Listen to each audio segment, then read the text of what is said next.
Assalomu alaykum. Bugun men oilam bilan Registon maydoniga sayohat qilishga bordim.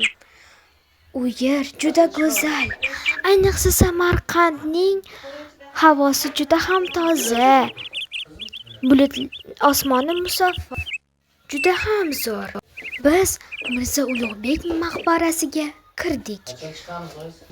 U yerning poli va zinalari marmar ekan, tepalari esa oppoq.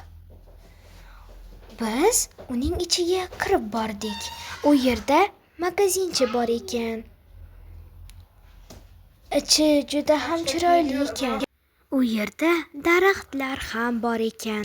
Chiroyli naqshlarni aytmaysizmi? Ha, Samarqand Registon maydoniga kirish kattalarga 20 ming, bolalarga esa 10 ming ekan. Bu faqat o'zbekistonliklar uchun. Chet elliklar uchun esa qimmatroq ekan.